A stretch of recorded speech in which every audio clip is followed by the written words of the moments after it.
À 3 mois de la fin du délai initialement imparti à la transition malienne par la Charte nationale, le cadre d'échange des partis et regroupement de partis politiques pour une transition réussie au Mali et ses alliés politiques de la plateforme unie pour le Mali Puma, de Cœur pour la Nation, du Parena, de Yolma et les forces patriotiques et progressistes du Mali FPP Mali, ont décidé de créer une synergie pour systématiquement dire non à toute prorogation. Dans cette logique, le cadre et ses alliés, constituant l'actuelle opposition politique, sous la houlette du président du parti Yolma, Youssouf Diawara, ont alors décidé de ne consentir à aucun compromis avec le gouvernement de transition, quelles que soient les initiatives prises par celui-ci. Notamment, l'organisation des Assises nationales de la réconciliation, ANR, qui viennent pourtant de se terminer au niveau communal.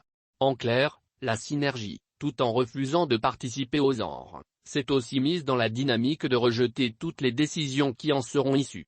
Dans un système démocratique normal, les organisations politiques sont, en effet, celles qui jouent un rôle prépondérant dans la gouvernance de l'État.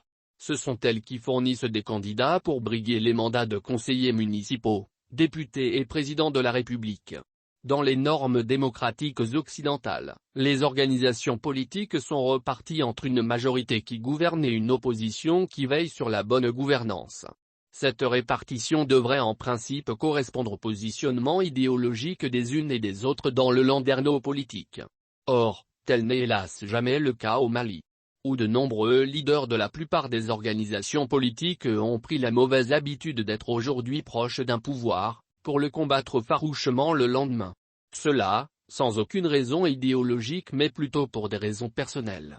Tout est malheureusement fonction de leur intérêt personnel. S'ils n'occupent pas un bon poste, ils militent dans l'opposition. De sorte que des leaders politiques maliens, sans scrupules, ne cessent de naviguer, aux grandes dames des électeurs, entre le camp de l'opposition et celui de la majorité. Un comportement indécent qui est un énorme frein à la création d'une opposition républicaine crédible dans notre pays. En raison de cette triste réalité, il n'est donc pas paradoxal de voir ces mêmes leaders se conduire en fervents opposants politiques dès que leurs intérêts personnels sont en jeu.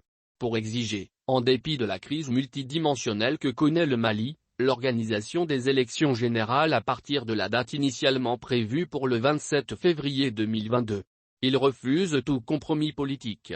Alors qu'ils sont pourtant bien conscients que les autorités de la transition ne peuvent, en raison notamment de l'aggravation de la crise sécuritaire, tenir des élections crédibles dans au moins 2/3 du territoire national. Ces politiciens sont également censés ne pas ignorer que les résultats des élections futures, sans l'obtention préalable d'un organe unique de gestion des élections, OUGE, consensuel, vont être contestés. Toute chose qui aurait aussi pour conséquence de reproduire indéniablement les mêmes germes, comme des manifestations populaires à l'origine de la chute du régime IPC, qui favoriserait sans nul doute la survenue d'un énième coup d'État militaire au Mali. Est-ce vraiment ce que veulent la majorité des populations maliennes désormais désemparées du jeu politique? En tout état de cause, les autorités maliennes ont déjà mis le cap vers leurs nouvelles orientations politiques. Cela, afin de pouvoir recadrer le jeu politique du pays dans un Mali cura.